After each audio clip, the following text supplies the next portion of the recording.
No, la otra vez vi a algunos que conocía, Bueno, entonces. Susana, ahí está Graciela Vidal, no sé si la Graciela, conoces, sí, la justamente estoy porque viendo estamos ahí. trabajando juntas y me dijo ¿Cómo les que va? Hola una hija Graciela. había Hola. sido. Acá está la Hola, Graciela. ¿qué tal, Graciela? ¿Qué No tal? te fallé, Graciela, después que termine esto te mando Después todo. charlamos, después charlamos.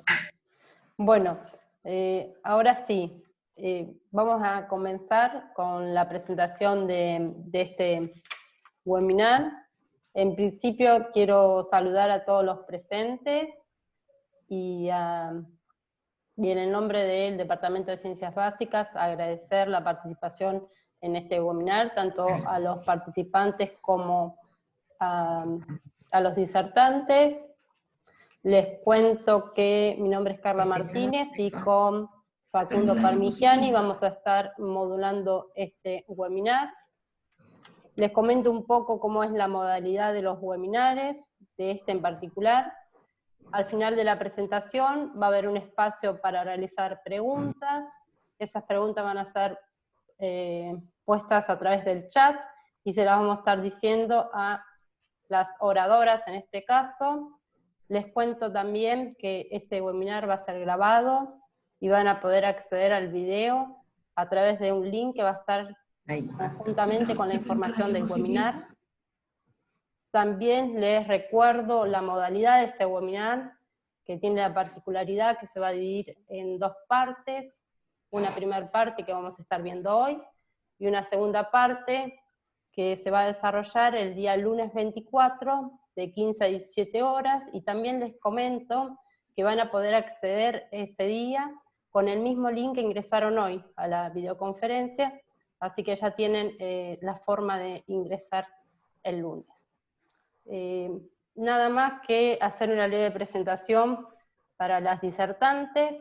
Para quien no conocen a Susana, Susana es licenciada en Estadística, profesora emérita de la Universidad Nacional de Luján, profesora titular de la Universidad de 3 de Febrero, profesora asociada de la UBA, Facultad de Agronomía.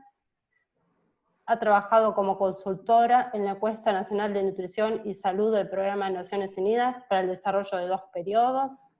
Además, Susana ha participado como investigadora en múltiples proyectos de investigación y de extensión, además de colaborar en nuestra universidad y en otras con muchísimos docentes en múltiples proyectos de investigación.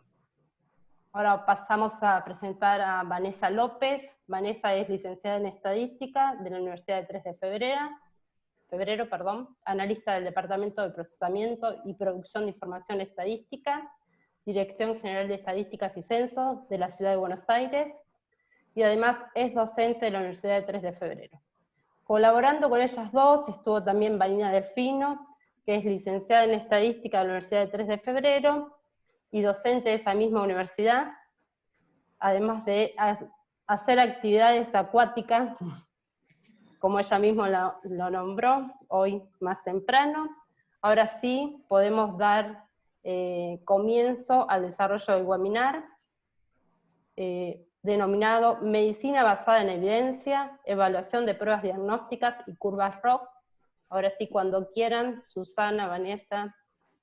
Bueno, primero les vamos a explicar un poquitito cómo trabajamos, cuál fue el espíritu de continuar con esta webinar que vamos a dividir en dos partes, y que decidimos tanto con Vanessa como con Vanina. O sea, el tema de medicina basada en la evidencia en realidad es es algo bastante reciente, es la manera en que que la medicina y todo lo que sean profesionales de la salud trabajan ahora, especialmente los epidemiólogos que están trabajando en este momento con el problema del COVID-19. Entonces, la idea es, en esta parte nosotros vamos a discutir básicamente lo que son las pruebas diagnósticas, que tienen mucho que ver con un montón de conocimientos de estadística, tanto descriptiva como inferencial, que muchos de los que han hecho en grado algo de estadística, lo van a reconocer. Y otro tema interesante es que vamos a tratar de mostrar esto con datos reales que tengan con la situación actual de pandemia que vivimos, y lo mismo, entonces va a haber una parte que es un poco hablar de la manera en que se investiga ahora para avanzar en un caso, sobre todo cuando uno piensa en la relación médico-paciente, y cómo trabajan los investigadores ante problemas como el que estamos pasando, que es una pandemia. Y después, en la segunda parte del encuentro, los hacemos trabajar, o sea, repasamos algunos indicadores que son los que usan, y les vamos a mostrar un caso real para que vean cómo uno, por ejemplo, puede comparar pruebas diagnósticas diferentes para elegir la mejor, o simplemente quiere ver la validez de una prueba. O sea que en la primera parte hablamos más de la filosofía de trabajo de lo que se llama ahora la medicina basada en la evidencia. ¿Y por qué? Bueno, en general cuando un médico realiza sus actividades, dicen que sus decisiones se basan en evidencia, ¿sí? Y bueno, ¿y qué tiene que ver esto? ¿Por qué dio en llamar a esta filosofía de trabajo medicina basada en la evidencia? Que algunos autores dicen que no es exacto decir esto. Bueno, en general cuando el médico investiga o tiene una relación con alguno de los pacientes para dilucidar algún problema de salud, lo que hace es utilizar una combinación de su experiencia profesional, del asesoramiento que le puedan dar a algunos colegas en el tema cuando aparece algo nuevo, y también básicamente tiene que informarse, o sea, busca artículos, resúmenes. Generalmente el médico que se actualiza trata de asistir a congresos, porque de ahí trae todo lo nuevo que haya aparecido, y entonces nos pareció que lo primero que teníamos que hacer, antes de ver el tema de las pruebas diagnósticas, que también hoy es de actualidad, es sacarnos de encima tres interrogantes. Primero, ¿qué entendemos por medicina basada en la evidencia? Segundo, ¿cuáles son los pasos de la medicina basada en la evidencia? Y tercero, un término que, bueno, es fundamental en la práctica clínica, que es la anamnesis, que vamos a ver qué es la anamnesis.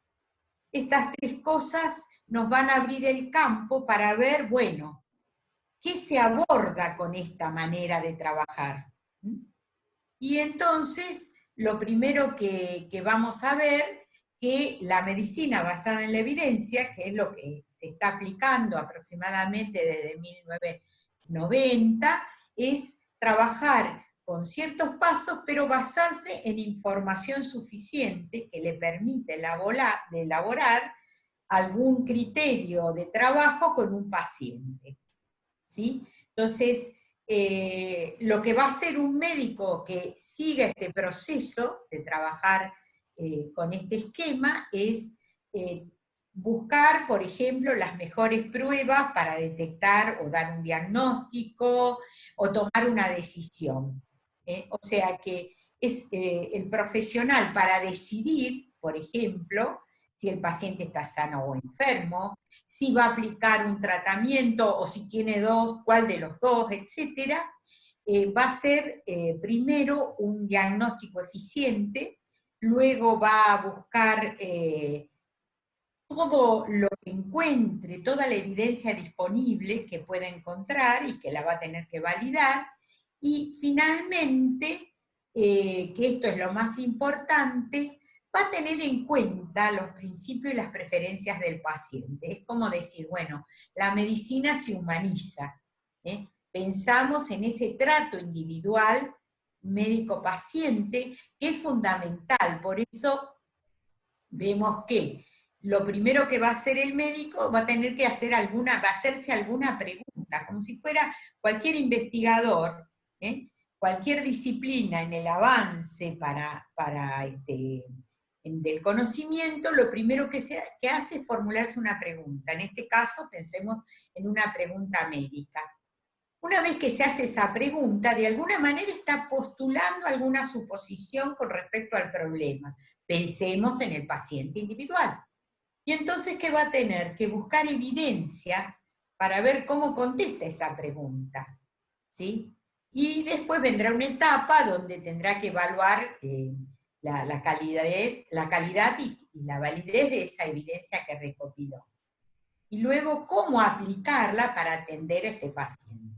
O sea que en el webinar anterior vimos globalmente cómo trabajan, por ejemplo, en epidemiología, para ver cada una de los distintos problemas que se originan en ese proceso de pasar de la salud a la enfermedad, donde bueno, tiene que haber un montón de condiciones.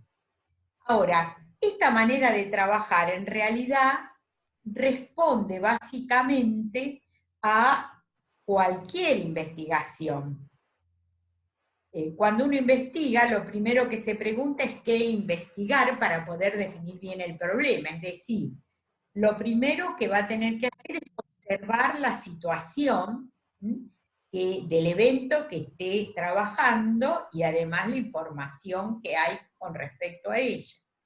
Después tendrá que buscar literatura o consultar con alguien del área, digamos, pero no se basa hoy en día la medicina solamente en la experiencia del médico, del especialista de la salud, sino que tiene que definir el problema, y para ello tiene que observar primero, ver todo lo que haya sobre el tema, consultar y sobre todo buscar información bibliográfica.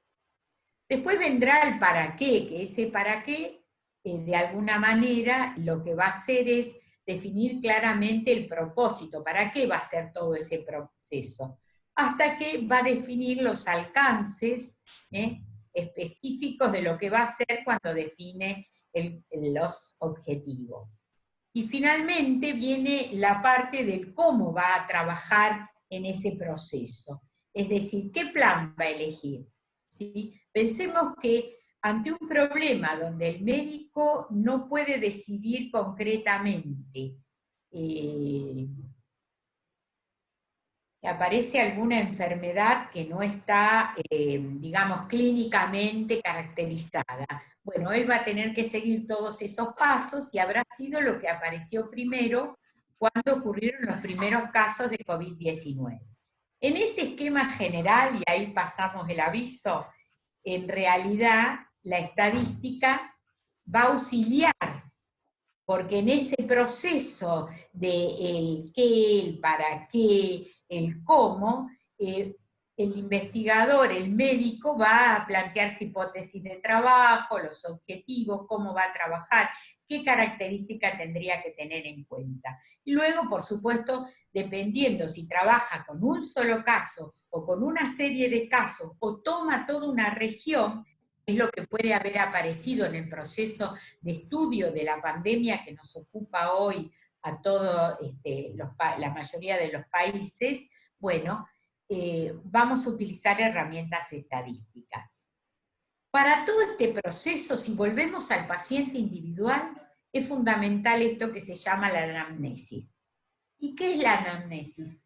De alguna manera es el punto de partida para plantearse bien las preguntas y poder avanzar en, por ejemplo, hacer un buen diagnóstico del problema.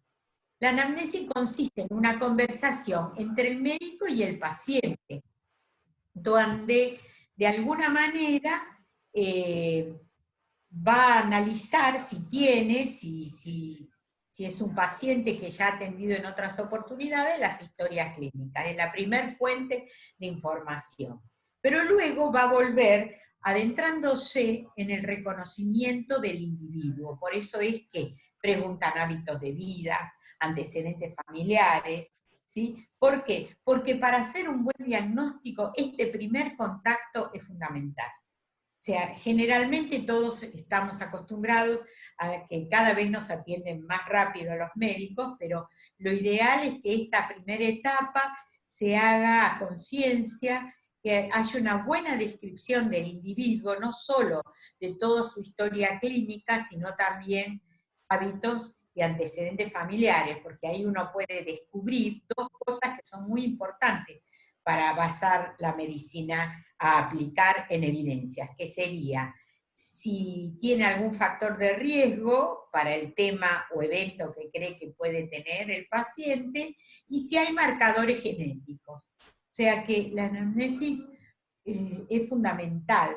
Generalmente la medicina que estamos acostumbrados a recibir no le da tanta importancia porque evidentemente cada vez se trabaja menos esto, pero es fundamental esta filosofía de trabajo, la anamnesis. Bueno, a partir de esto va a empezar a hacerse preguntas específicas. Y ahí viene el tema estadístico. Si las preguntas acerca del problema están bien señalizadas, yo voy a poder abordar primero en la literatura acerca de ese problema, de ese evento de salud. Pensemos en el COVID, que no debe haber mucho, pero sí tenemos otras enfermedades anteriores, como fueron el SARS o la gripe que se originó, el H1N1, etc. Si vos generaste bien la pregunta acerca del problema, vos podés tener mayor probabilidad de encontrar evidencia bibliográfica con respecto a esto que empezás a estudiar. Y además, desde la estadística, nosotros tener bien diseñada esa pregunta origen del estudio, nos va a generar que podemos especificar mejor la población que vamos a estudiar. Como así también, cómo va a ser la intervención del médico o de los equipos de salud, para un montón de cosas. Por ejemplo, elegir la mejor prueba diagnóstica, o aplicar bien los tratamientos, o comparar tratamientos. Fíjense que ahora tenemos para el COVID un montón de tratamientos que se están usando en distintas instituciones, etc. Entonces, hay que también empezar a mirar esto con este criterio, ¿sí? De ver, bueno, cuál es la evidencia, cuáles de las técnicas es mejor. Y entonces, ¿para qué sirve esto de la medicina basada en la evidencia? Porque vos podés hacer hallazgos clínicos si sos investigador, ¿sí? Porque ya nomás con hacer un buen manejo de la historia clínica del paciente y de la exploración física, vos podés encontrar que a lo mejor es un virus que no estuvo antes, o que tiene, como está ocurriendo ahora, una cierta mutación. Y una cosa muy importante es que si uno trabaja así, abordando la metodología de la MBE, uno podría también abordar la etiología, es decir, empezar a identificar causas que producen determinadas enfermedades. Y de esa manera vos podés hacer un mejor diagnóstico, es decir, las pruebas para validar tal o cual enfermedad van a ser más ciertas y más precisas, va a disminuir la incertidumbre, ¿sí? Y además se van a ir combinando un montón de aspectos. Otra cosa importante es que uno podría hacer un diagnóstico más diferencial, ¿sí? Es decir, a cada causa asignarle una probabilidad de que sea la causa mayor o menor de incidir en la enfermedad del paciente, ¿sí? Y también nos sirve para el pronóstico si utilizamos esta metodología, porque podríamos calcular a la probabilidad de cómo va a ser la evolución de esa enfermedad, qué complicaciones podría tener, y también si tiene algunos marcadores, mejora todavía el pronóstico del proceso que puede tener esa enfermedad. Todo esto, evidentemente, nos sirve para entender cómo trabajan hoy en día todos los equipos de salud que están ofreciendo asesoramiento a cada uno de los equipos de los gobiernos, ¿no es cierto? Y una cosa importante es que se valoriza al paciente y las preferencias, ¿sí? Pero es la conjunción de varias cosas. Lo importante es que esta metodología valoriza al paciente y utiliza no solo la experiencia clínica, sino toda la investigación de la evidencia que hay con respecto al tema. Entonces, uno puede elegir mejor los tratamientos, teniendo en cuenta, bueno, no solo la eficacia, sino la seguridad, por ejemplo, que muchas veces no pasa eso. Acuérdense lo que ocurrió cuando se empezó a administrar esto que era como cloro, y bueno, ya tuvimos algunos problemas. A veces los tratamientos pueden parecer una solución para una enfermedad, pero hay que tener en cuenta los efectos adversos. Y como esta metodología de trabajo estudia todos los perfiles del individuo, hábitos de vida, los marcadores genéticos, etc., va a ayudar a prevenir en caso de que uno tome a tiempo, porque si son factores de riesgo y no son marcadores, el marcador no se puede, digamos, cambiar. Si uno tiene una herencia genética y eso va a afectar que tenga tal o cual enfermedad, eso no lo vas a poder cambiar, pero sí algunos factores de riesgo que uno en esta manera de investigar el problema o el paso de la salud a la enfermedad puede reducir la posibilidad o la probabilidad de tener determinadas enfermedades. Bueno, entonces, ¿cuándo empezó esto? Miremos un poco la historia, porque evidentemente desde siempre en el área de la salud se trabajó de alguna manera primero observando los eventos, planteándose hipótesis, o sea, siempre hubo una metodología de trabajo, pero ¿cuándo esto empezó a visualizarse? En el siglo XIX en París, con médicos como Bichat y Magendie, que eran promotores de esa medicina de observación.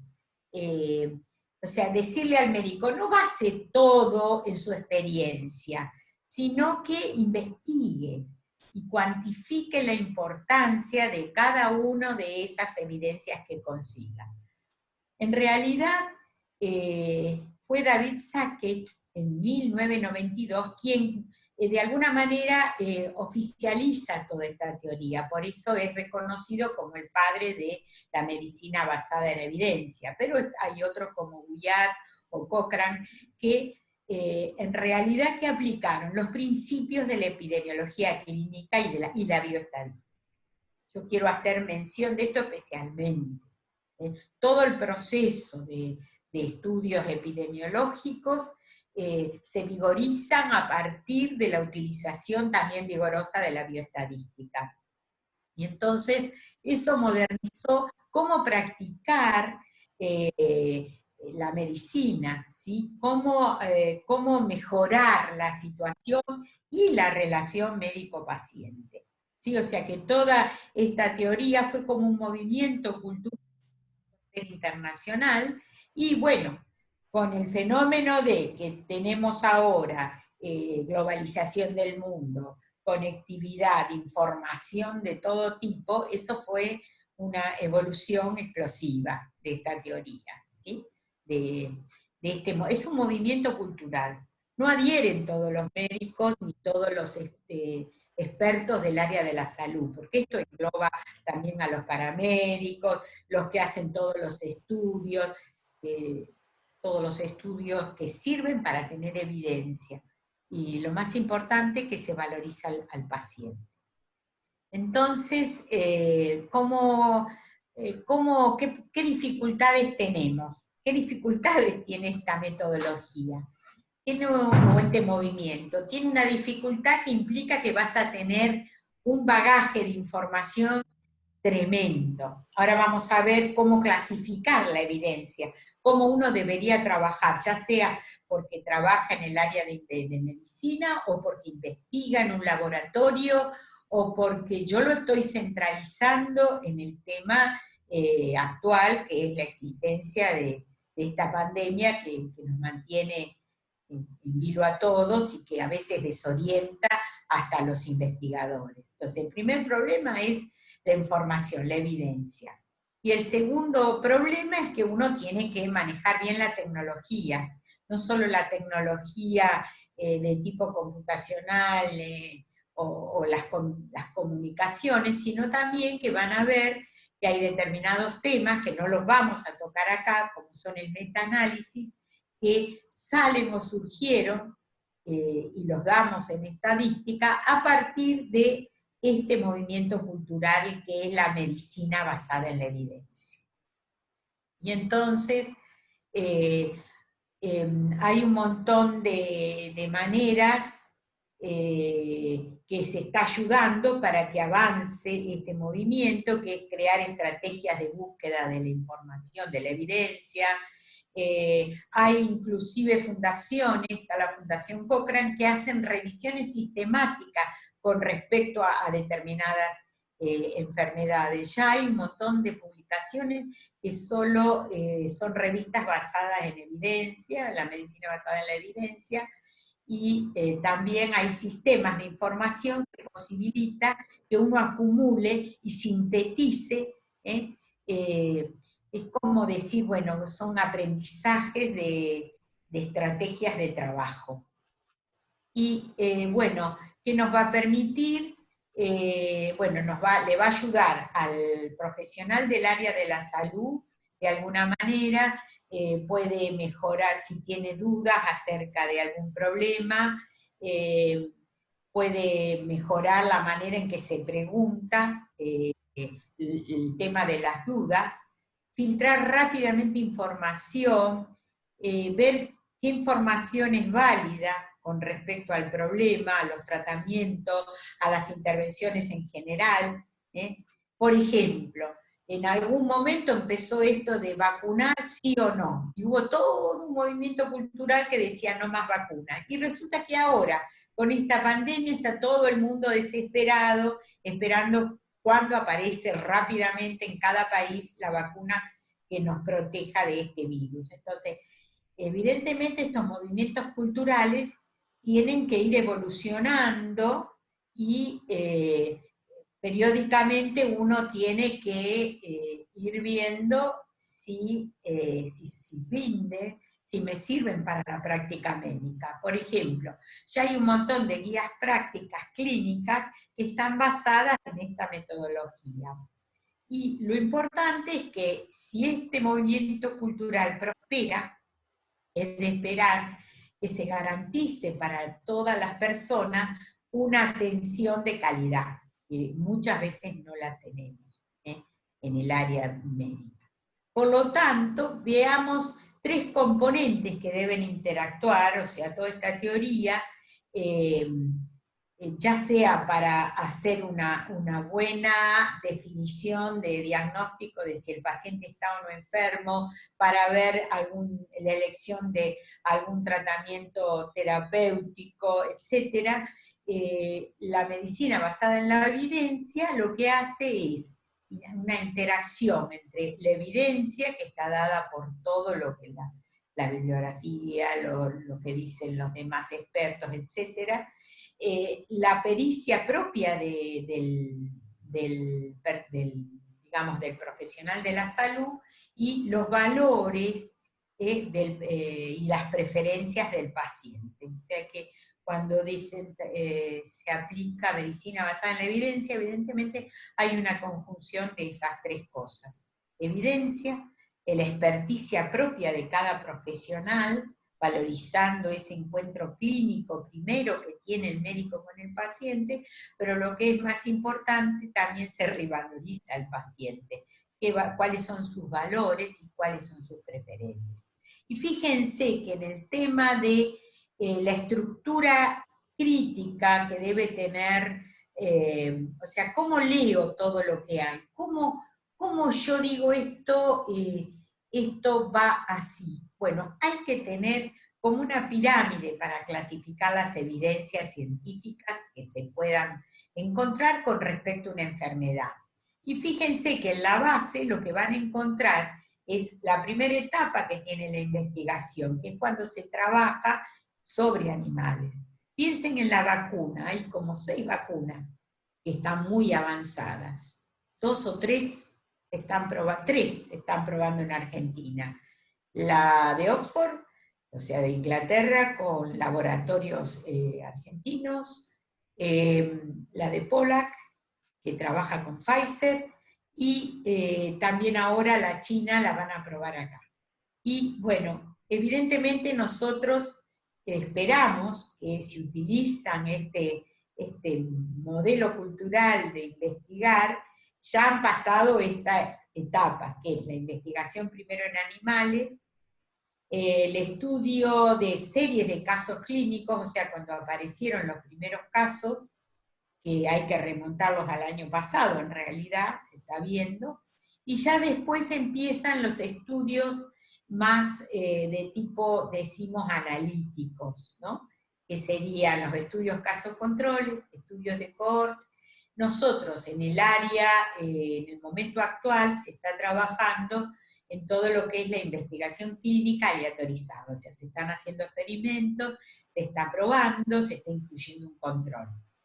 Con todo eso, después hay que hacer una revisión sistemática, se junta toda la información, por eso es que se está probando, todas estas vacunas se prueban en más de un país, en más de un centro médico, se hace un metaanálisis desde la estadística. Hoy no vamos a llegar a este tema, pero es otro de los temas que sería interesante abordar para entender, bueno, por qué ahora todos aplican esto o aquello, o qué es mejor. Y bueno, fundamentalmente para detectar la enfermedad. Por ejemplo, ahora está funcionando el PCR, todos los test rápidos, etc. En algún momento hay que decidir.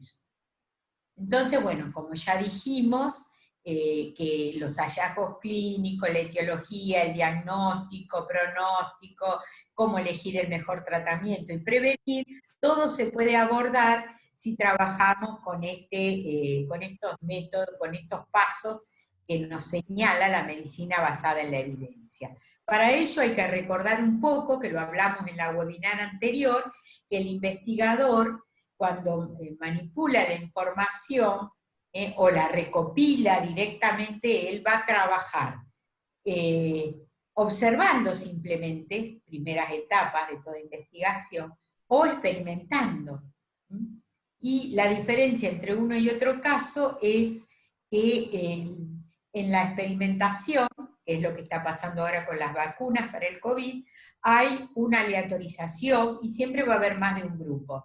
Mientras que en el estudio observacional puede no haber 2 grupos, o sea, el que no tiene nada, el sano, y el que sería el paciente. En ese caso, el investigador solo observa qué ocurre.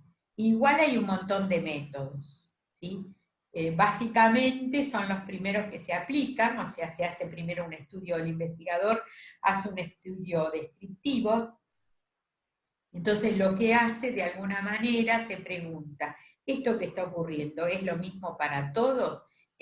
Y va desde el tema del que está con la enfermedad y va recorriendo todas las, de alguna manera sirve para detectar causas o factores de riesgo. Y después ya cuando empieza a comparar con el sano, aparecen los estudios de casos controles o de cohortes. En estos estudios, en el de cohorte, es un estudio prospectivo, se va de la exposición, o sea, del que tiene la enfermedad, a ver cuáles son los factores que van a hacer cambiar el proceso. Eso sería en el de casos control. Y en el de cohortes se sigue, ¿sí?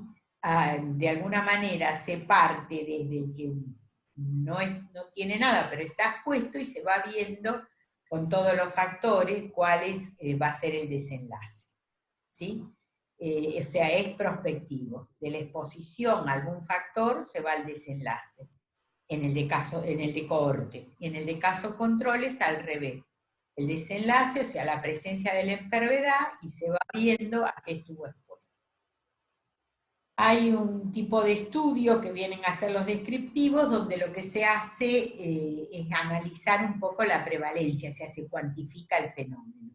Pero esto es un poco lo que ya estuvimos algo viendo en el webinar pasado.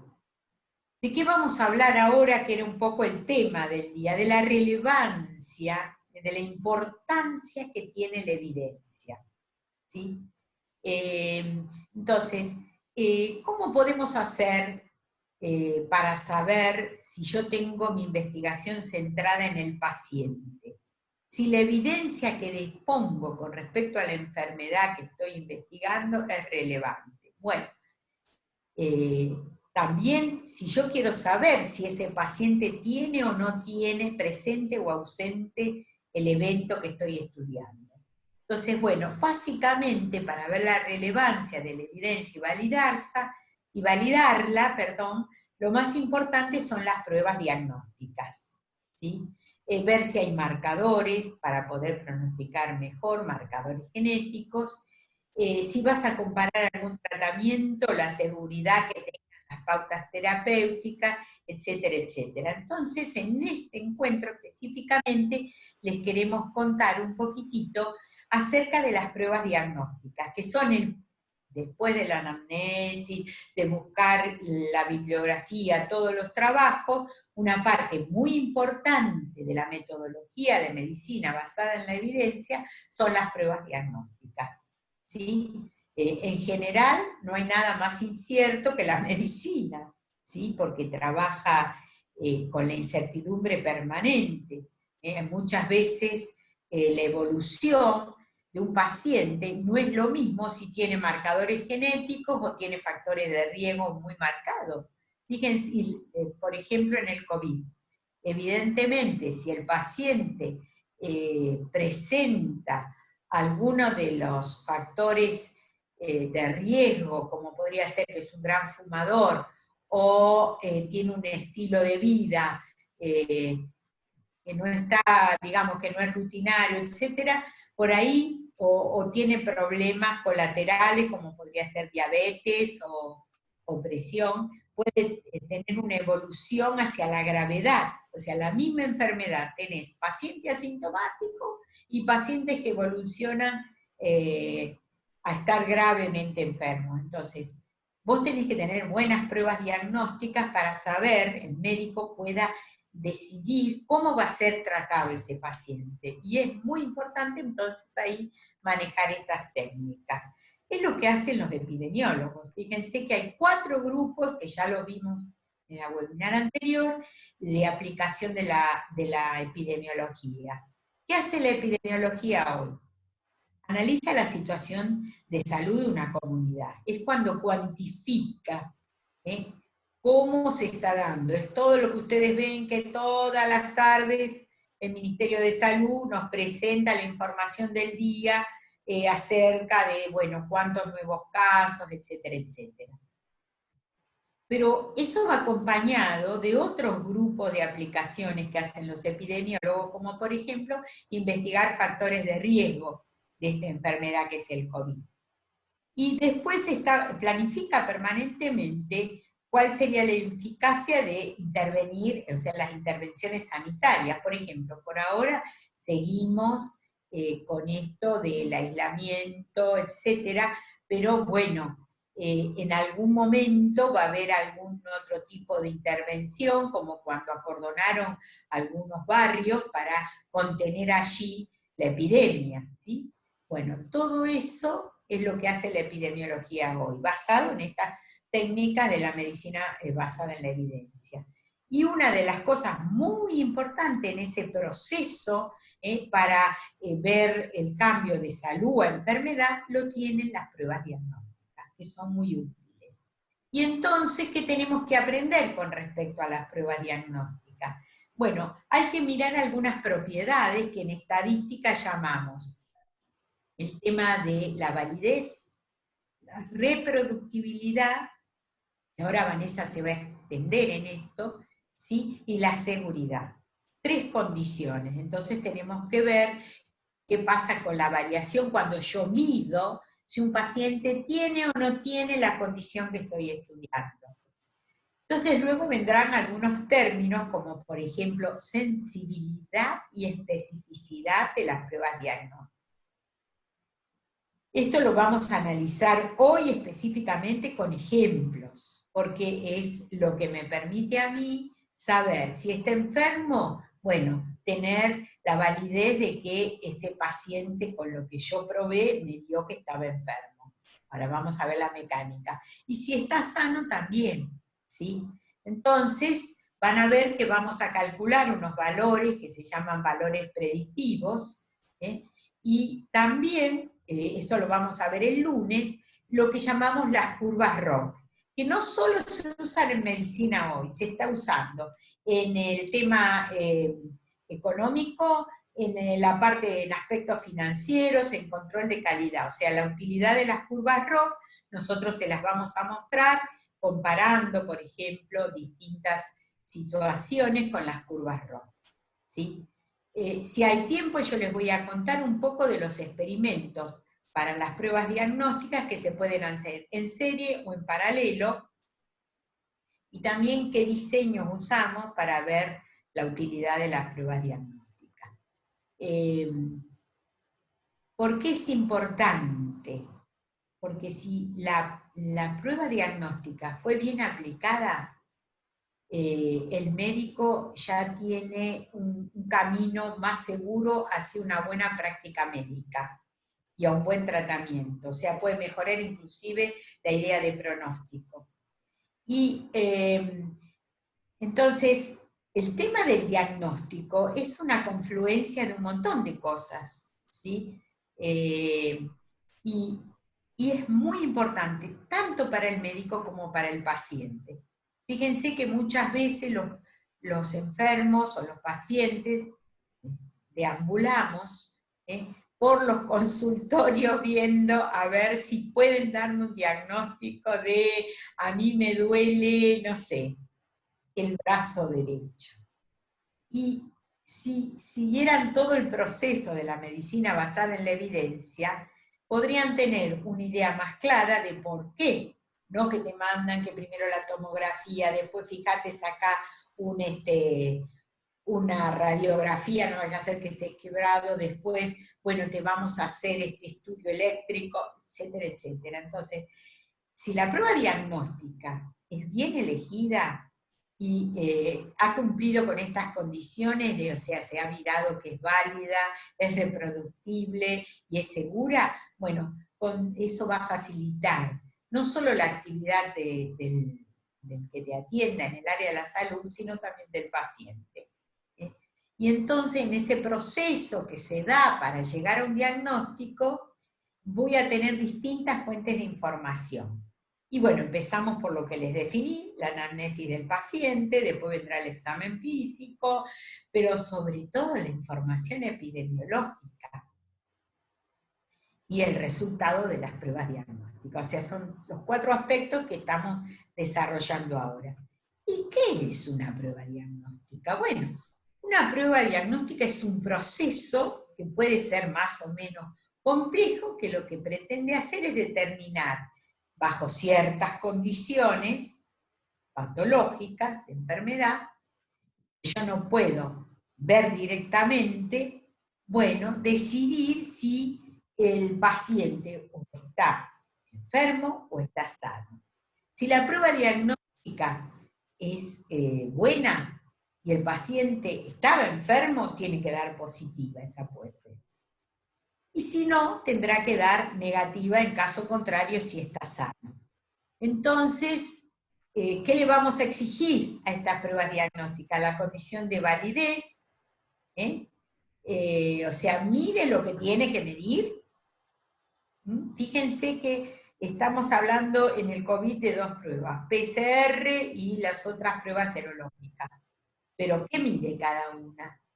No podemos decir ni comparar cuál de las 2 es mejor. Y otra cosa, lo que necesitamos es cuantificar, con qué frecuencia el test confirma el diagnóstico de si está enfermo o está sano. Es una cosa importante en las pruebas diagnósticas, si es invasiva o no es invasiva. Por ejemplo, cuando hay determinadas bacterias, como podría ser el Helicobacter pylori, lo único que confirma que uno tiene o no tiene la bacteria y dónde está, si está en el duodeno o está en alguna otra parte del estómago, es hacer una endoscopía. Y eso es muy invasivo. Y es muy difícil que el paciente se sienta proclive a hacerse la endoscopía. Hay gente que no, que realmente no le importa esa prueba diagnóstica tan invasiva. Pero ¿no habrá algo menos invasivo? ¿No habrá algo más fácil de aplicar?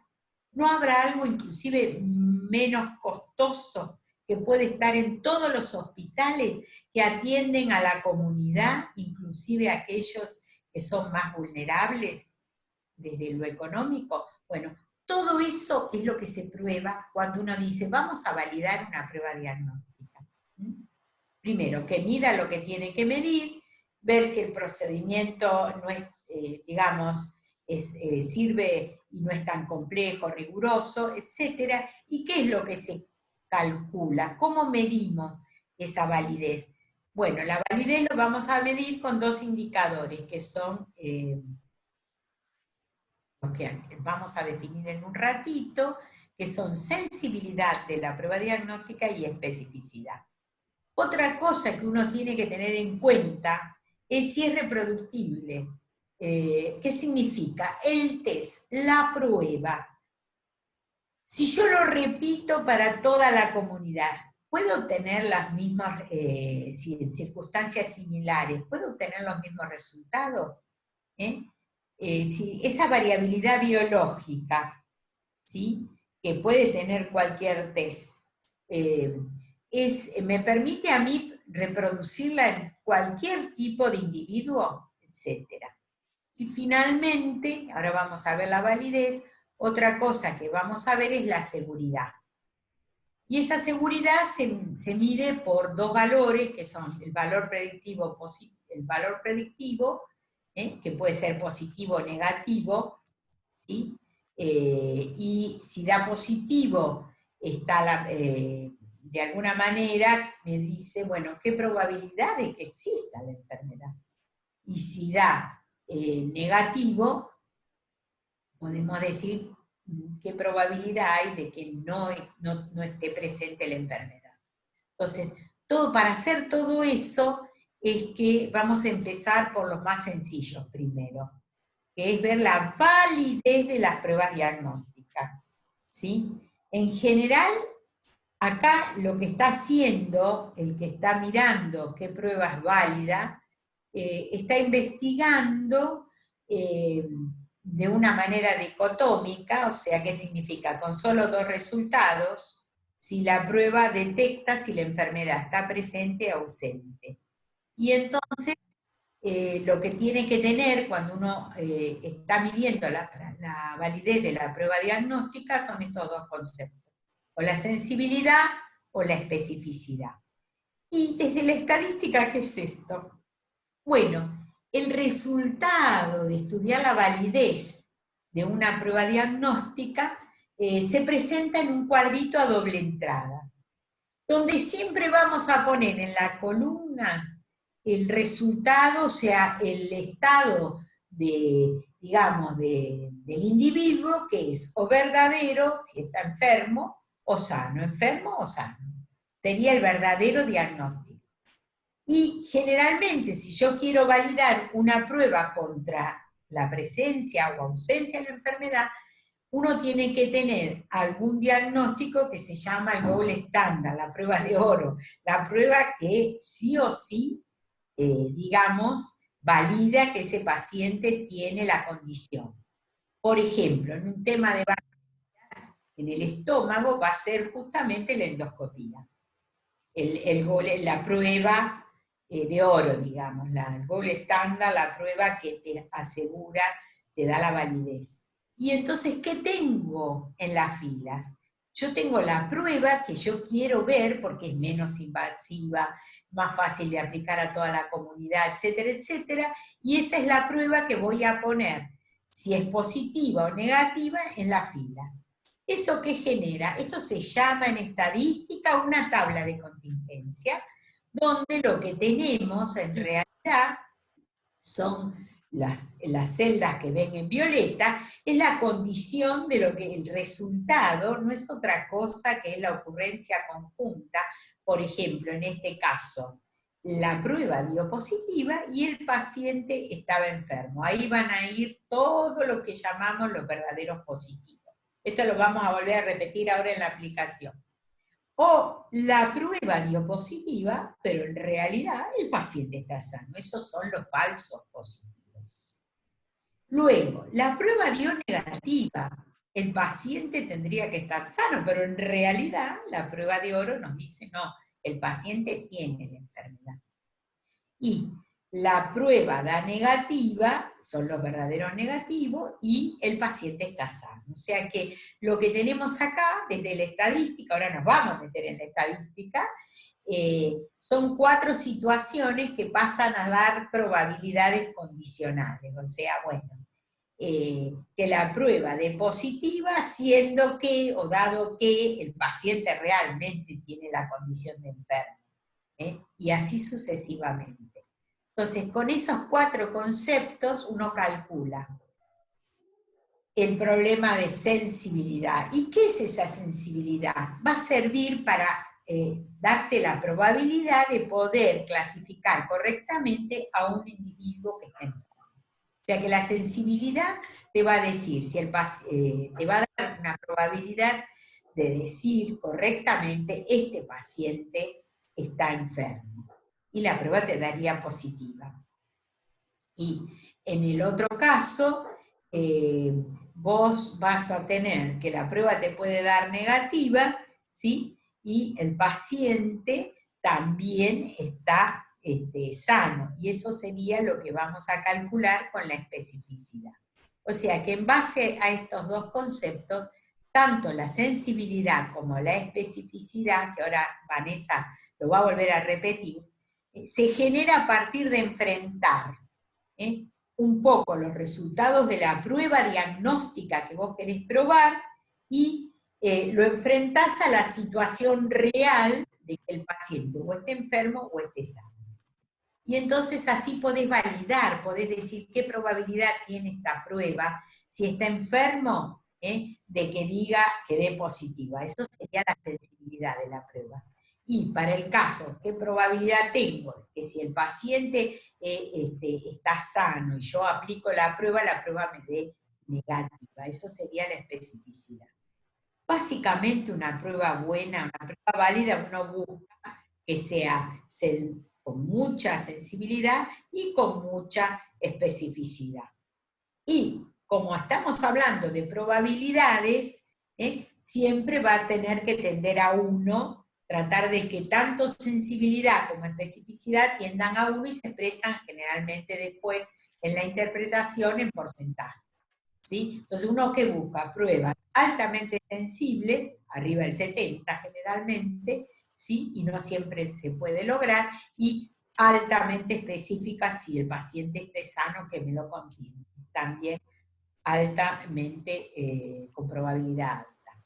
Entonces, con todo eso, uno estudia la validez, pero no me da, de alguna manera, no te da una información que haga que uno pueda tomar una decisión clínica. O sea, si tiene un resultado de una prueba y la prueba se sabe que es de alta sensibilidad, por ejemplo, o alta especificidad, o las dos, no le da al médico una decisión de decir, bueno, esto es así, aplico tal cosa si está enfermo, o no aplico nada porque está sano. Pero tiene otros conceptos que surgen del concepto de sensibilidad y especificidad, como sería los valores predictivos. Entonces,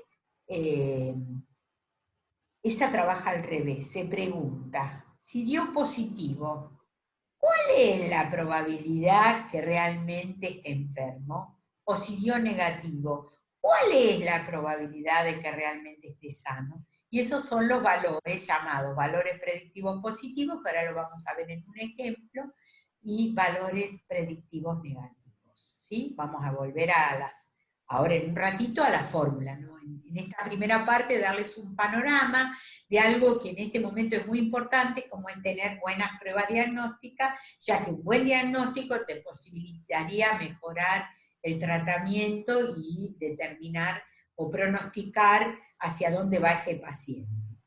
El tema con los valores predictivos no tiene la desventaja de que no le sirve al médico el tema de lo que da la sensibilidad y la especificidad para decidir qué hacer, y sí lo dan los valores predictivos, es que depende mucho de la prevalencia de la enfermedad.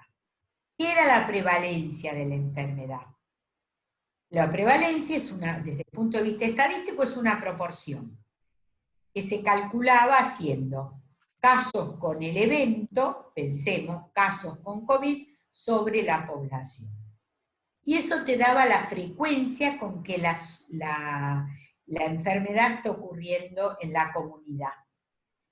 Bueno, si la prevalencia es baja y yo tengo un resultado negativo en la prueba, ¿qué te va a pasar? Bueno, te va a aumentar o te va a posibilitar descartar con mayor seguridad si el valor predictivo es negativo, ¿sí? Pero si el valor es alto, pasa al revés. Entonces, acuérdense de estos dos conceptos que lo aprendimos la semana pasada. La prevalencia es el número de eventos o casos de una determinada enfermedad, pensemos en el COVID, en una población en un momento dado, ¿sí? Es un elemento que te sirve para cuantificar el problema, ¿sí? Cuando empezamos y empezó la cuarentena, nuestra prevalencia era baja. La incidencia en realidad mide el riesgo, porque te da número de eventos o casos, pero en un periodo de tiempo. Por ejemplo, la incidencia de la enfermedad, uno la podía estudiar diciendo, bueno, ¿cuántos casos nuevos hubo desde marzo, que empezó la cuarentena, a la actualidad? Y eso te da un poco cuál es la velocidad con que va creciendo. ¿Por qué es importante? Fíjense este caso. Otra enfermedad infecciosa como es el VIH. Ahora Vanessa se va a detener en un caso concreto, real, esto es un caso simulado.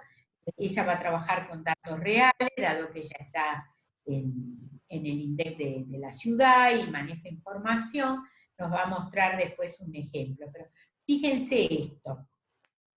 Tenía baja prevalencia el VIH, es decir, el SIDA. En un caso como este, es muy importante que la prueba diagnóstica sea buena. ¿Por qué? Porque vos tenés que apurarte en el tratamiento, pero además el SIDA tiene problemas socioeconómicos, porque en un primer momento, ahora no porque se tornó en un tipo de enfermedad, en todo caso no es como antes, se ha alargado el promedio de vida a más de 10 años, con todos los tratamientos que hay, pero en su momento era como pasa ahora, uy, tiene COVID, enseguida todo el mundo se pone loco si alguien en la familia o en un conocido que te visitó tiene el COVID.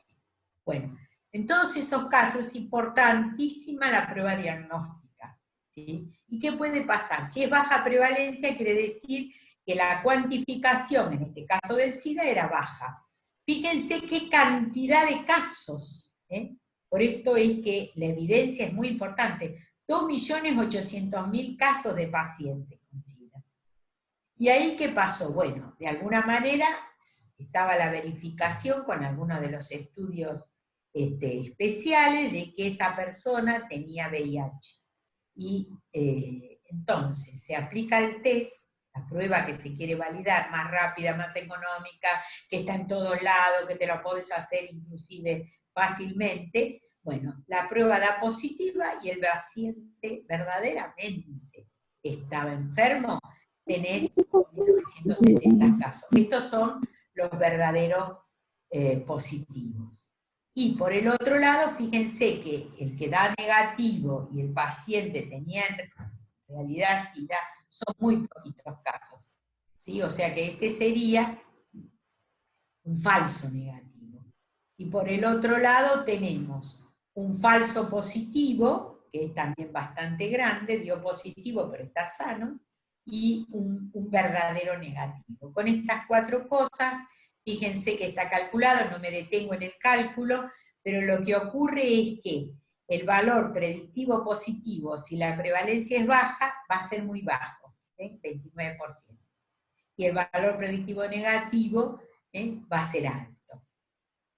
Y en el otro caso, con alta prevalencia, que fíjense cómo cambiaron los valores sobre la misma población de 2.800.000, lo que va a pasar, como la prevalencia, de alguna manera, en el anterior, la prevalencia daba 0,21, acá ya aumentó un poquito, casi el 29%, sube, digamos, el valor predictivo positivo. Bueno, todo esto ahora ustedes lo van a afianzar con Vanessa, porque ella les va a mostrar un estudio real, primero va a repasar cómo confirmar si un paciente está enfermo, la enfermedad, y eso es fundamental en este momento y con el tema del COVID, y lo mismo para el tema de si está sano.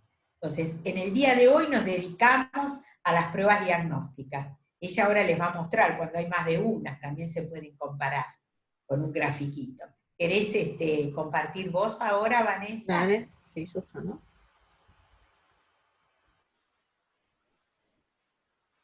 No tengo que salir, espera. Si no, no va. Ahí.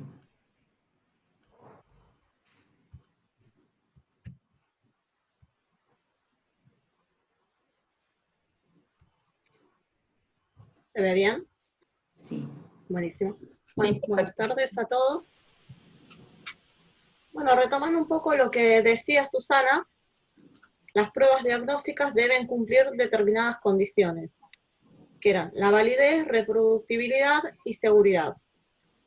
La sensibilidad y la especificidad son medidas de esa validez, la variabilidad del test, la biológica y la que puede llegar a introducir el observador determinan su reproductibilidad, y los valores predictivos positivos y negativos son medidas de la seguridad de una prueba diagnóstica. ¿Qué son las pruebas diagnósticas más allá de la definición que dio Susana? Son un ensayo sobre unidades experimentales, ¿sí? ¿Y su objetivo cuál es? Determinar si esa unidad experimental sobre las que estamos realizando la prueba presentan o no una determinada condición. Por ejemplo, para decidir si un paciente tiene o no determinada enfermedad, como puede ser el COVID-19. El espacio poblacional está formado por todos los individuos que pueden enfermar y a los cuales tiene acceso el investigador. Los conceptos relacionados a pruebas diagnósticas generan dentro del espacio 4 casos de probabilidades condicionales que surgen del análisis de una tabla de contingencia, como les mostró Susana hace unos minutos. Si estamos hablando de una prueba dicotómica, ¿sí?, clasificará a cada paciente como sano o enfermo en función del resultado negativo o positivo de la prueba. Generalmente, un resultado positivo lo asociamos a la presencia de la enfermedad y un resultado negativo a la ausencia. Bueno, lo que hacemos en la tabla de contingencia es enfrentar, por un lado, le podemos llamar el verdadero diagnóstico, el estado de salud, ¿sí? Por eso tenemos 2 categorías, enfermo o sano, y se enfrenta al resultado de la prueba, que puede ser positivo o negativo, ¿sí? Si el resultado de la prueba es positivo y el paciente realmente está enfermo, va a caer acá, ¿sí? Va a ser un verdadero positivo. ¿Por qué? Porque la prueba dio positiva y realmente estaba enfermo. Ahora, si la prueba da positiva, pero el paciente estaba sano, va a ser un falso positivo. Con los negativos, si la prueba dio negativa y el diagnóstico verdadero es que la persona está enferma, va a ser un falso negativo. Y si la prueba dio negativa y el paciente está sano, va a ser un verdadero negativo. Si vemos, los verdaderos positivos y los verdaderos negativos son los resultados correctos de la prueba, ¿sí? Y los falsos negativos y falsos positivos serían los resultados erróneos.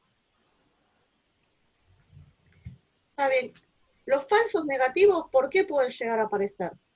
Dijimos que un falso negativo es cuando el resultado de la prueba da negativa, pero el paciente en realidad está enfermo, ¿sí?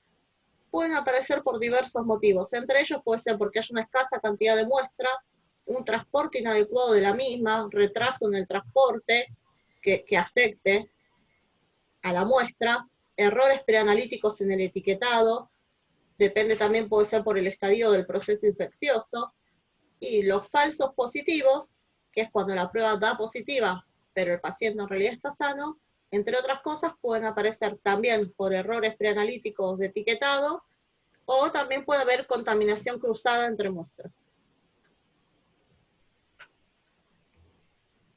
La validez, una de estas condiciones que deben cumplir, tiene que ver con el grado en que los resultados de una prueba corresponden realmente a lo que se está midiendo, ¿sí? Es que mida lo que se tiene que medir. Es la capacidad de la prueba para medir el fenómeno que se está estudiando, ¿sí? Tendría que ser la capacidad de clasificar correctamente a enfermos y a no enfermos, ¿sí? Una de las medidas de eso era la sensibilidad, que es la capacidad que tiene el test para detectar la enfermedad. Tendría que ser la probabilidad de clasificar correctamente a un individuo enfermo, ¿sí?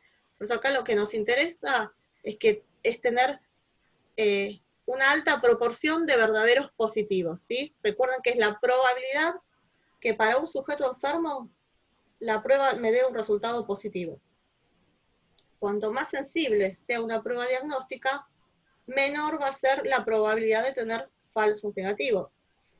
¿Cómo lo estimamos esto? Lo estimamos con una proporción. Va a ser la proporción de casos verdaderos positivos, ¿sí?, sobre los casos verdaderos positivos y falsos negativos. Fíjense, lo que tenemos que pensar acá en sentido vertical. Es la proporción de enfermos y que la prueba les dio positivo, dividido el total de enfermos, ¿sí? Después, la especificidad. La especificidad es la capacidad de la prueba para detectar la ausencia de la enfermedad en individuos sanos, ¿sí? Es la probabilidad de clasificar correctamente a un individuo sano, ¿sí? Cuanto más específica es una prueba diagnóstica, menor es la probabilidad de obtener un falso positivo. Y en este caso se estima como la proporción entre aquellos que obtuvieron un verdadero negativo, o sea, los correctamente clasificados por la prueba, de entre el total de sanos, ¿sí? Lo vemos en sentido vertical a eso.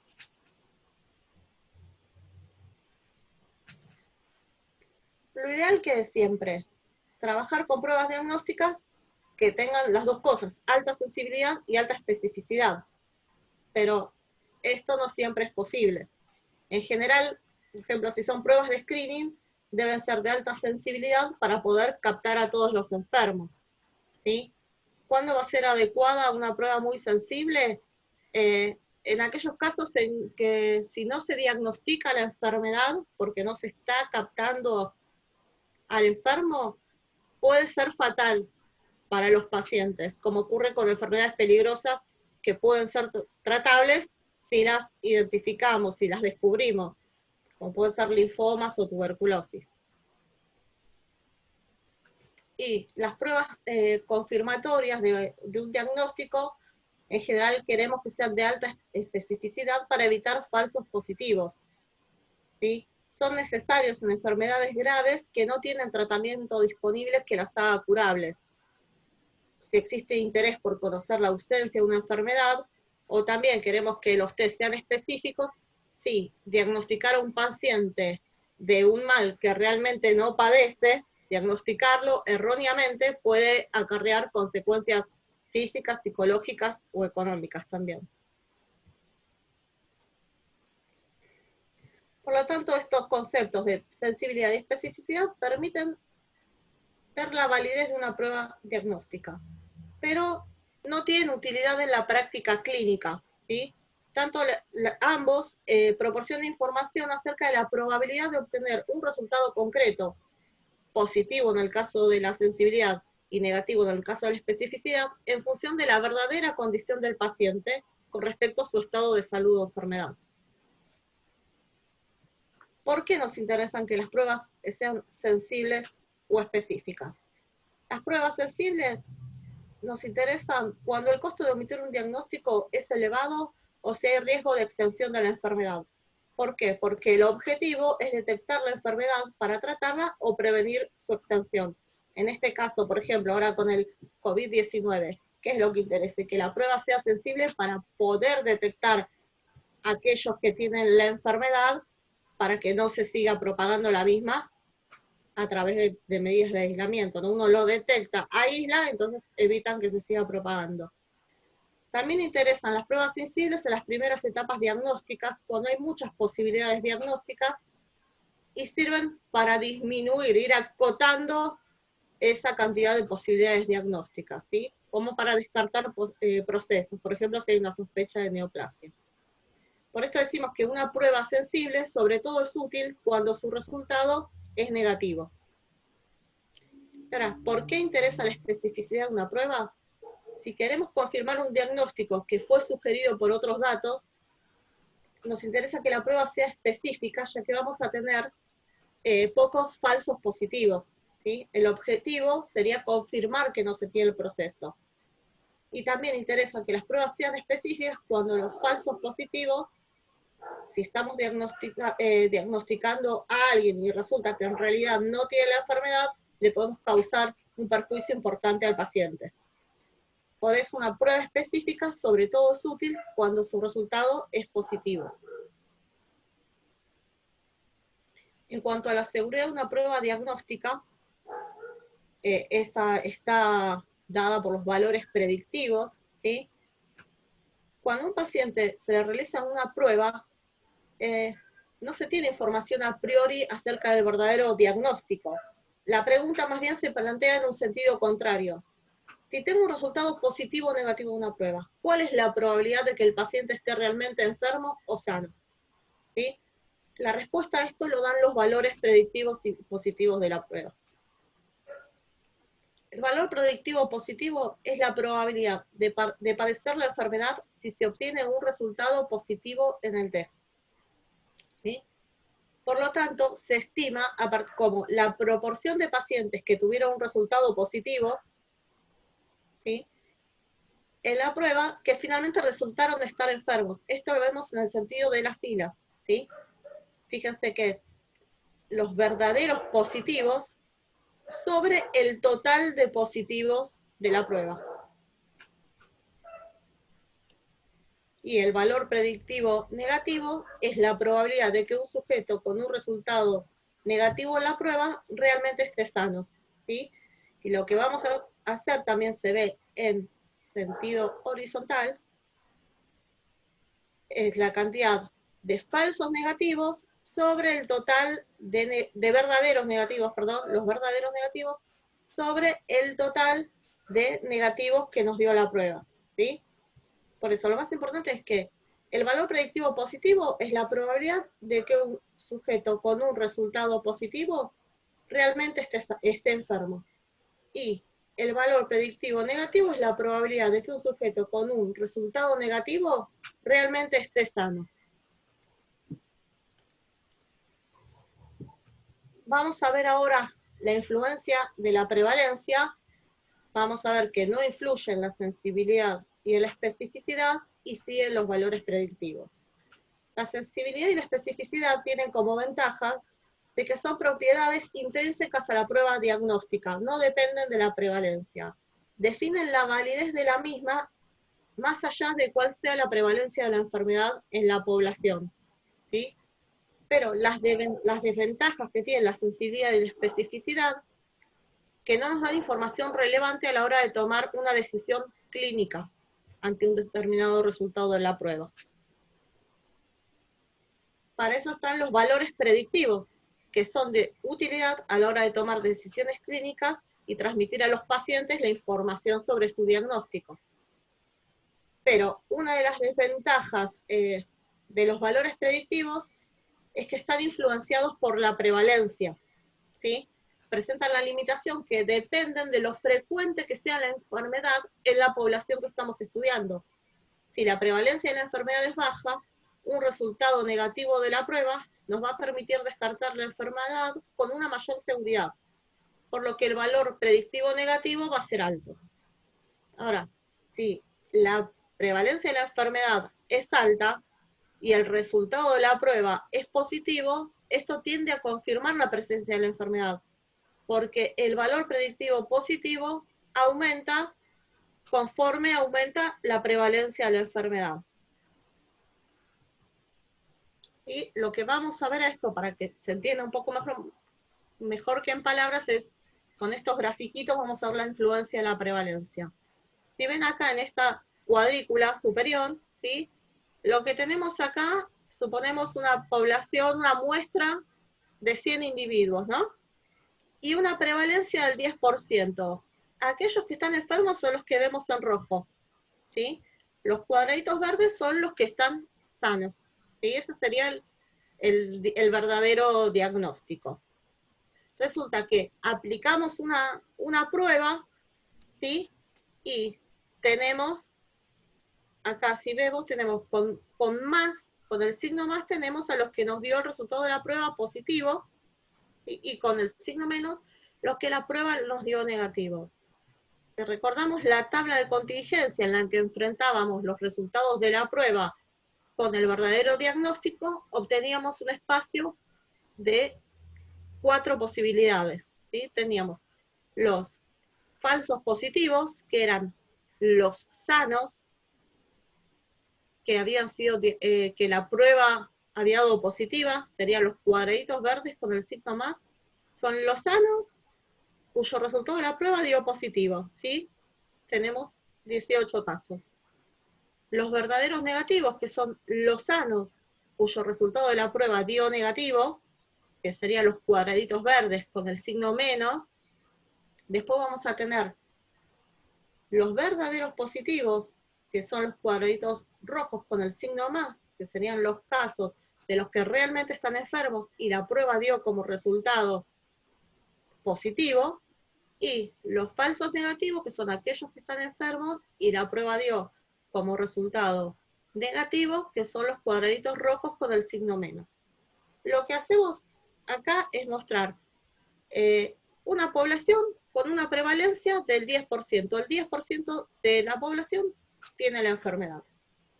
En base a estos valores calculamos la sensibilidad, ¿sí? Que son los verdaderos positivos, los cuadraditos rojos con el más, sobre la suma de estos más los falsos negativos, sobre todos los cuadraditos rojos, nos da 70% de sensibilidad. Calculamos también la especificidad, nos da un 80%, y lo que hacemos es calcular los valores predictivos positivos y predictivos negativos. Los valores predictivos positivos va a ser en el numerador estos 7 casos, ¿sí? Que fueron bien clasificados por la prueba. Son los 7 enfermos que dio el resultado positivo de la prueba. Y en el denominador, lo que tenemos que poner son todos los que la prueba nos dio positivo, ¿sí? Entonces ahí lo que vemos, de entre todos los positivos de la prueba, ¿cuál es la proporción correctamente clasificada?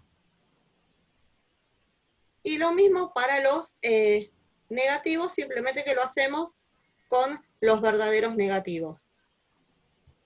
Si nos fijamos, bueno, igual ahora tenemos para compararlos acá, el valor predictivo positivo de esta prueba parece ser bajo, más allá de que su sensibilidad y especificidad son 70 y 80, están bien, y el valor predictivo negativo nos está dando un 96%. Ahora lo que vemos, esto pasó con una prevalencia del 10%. ¿Qué pasa si la prevalencia fuera del 30%? Y esto lo vemos en la cuadrícula inferior, ¿sí? lo que significa cada cuadradito es lo mismo que el anterior, simplemente que ahora tenemos un 30% de esta población enferma. ¿Sí? Si ven los cálculos de sensibilidad y especificidad, fíjense que cambia la cantidad de verdaderos positivos, falsos positivos, verdaderos negativos y falsos negativos, cambia, pero la sensibilidad y la especificidad son iguales. Entonces, ahí con esto podemos llegar a la conclusión, estamos mostrando cómo la prevalencia no influye en la sensibilidad o la especificidad. ¿Sí? Ahora, cuando nosotros calculamos los valores predictivos positivo y negativo para esta nueva población que tiene una prevalencia superior a la otra, vemos que cambian los mismos, ¿sí? Si comparamos el valor predictivo positivo de nuestra primera población nos da 28 y el de nuestra segunda población da 60. El valor predictivo positivo subió, ¿sí? Y el valor predictivo negativo pasa de 96 a 86, disminuyó. A pesar que estamos hablando que tenemos igual sensibilidad, igual especificidad, porque no cambia por la prevalencia, pero la prevalencia sí influye en los valores predictivos. ¿Sí? Por eso los valores predictivos de una prueba dependen de la prevalencia de la enfermedad en la población donde se aplica la prueba. A mayor prevalencia, el valor predictivo positivo aumenta y el valor predictivo negativo disminuye. Ahora, si una prevalencia baja indica que si se hace una prueba diagnóstica es poco probable que salga positiva, mientras que si sale negativa es muy probable que no se tenga la enfermedad. La prevalencia es un factor determinante en estos valores predictivos. Si se aplica, como vimos recién, la misma prueba diagnóstica a una población con diferente prevalencia, los valores predictivos que calculamos inicialmente ya no nos son útiles para aplicar en la nueva población. ¿Sí? Por eso solo pueden usarse los valores predictivos de una prueba en poblaciones que tengan, en todo caso, la misma prevalencia de enfermedad que la que utilizamos para calcularlos en primer lugar. No podemos aplicar los valores predictivos de una prueba en poblaciones con diferente prevalencia.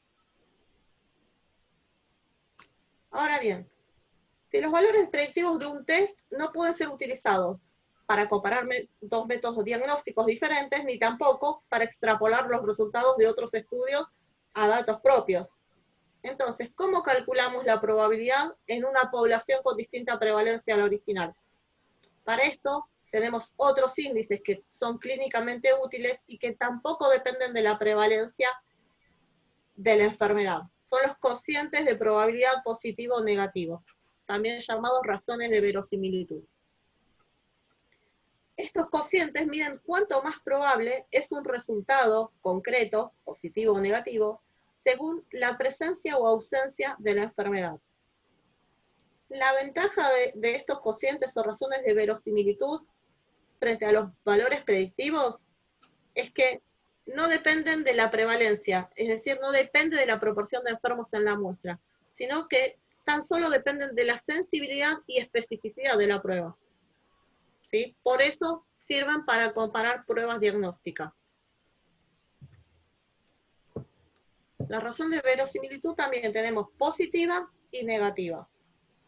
Esta razón de verosimilitud es el cociente entre la probabilidad de un resultado positivo en presencia de la enfermedad, que sería la sensibilidad, y la probabilidad de un resultado positivo en ausencia de la misma, que sería, como vemos en la fórmula, 1 menos especificidad. La razón de verosimilitud negativa se calcula como el cociente entre la probabilidad de un resultado negativo en presencia de la enfermedad y la de un resultado negativo en ausencia de la misma. ¿Sí? Las razones de verosimilitud, bueno, acá les muestro las tablitas de los resultados posibles, digamos, a ver si es útil, de muy útil a deficiente, en el caso de las razones de verosimilitud positivas. ¿Sí? Una razón de verosimilitud mayor a 10 dice que la prueba es muy útil, entre 5 y 10 buena, de 2 a 5 es regular, y ya menor de 2, entre 1 y 2 sería deficiente. Y si nuestro resultado en la razón de verosimilitud negativa nos da menor a 0,1, va a ser muy útil.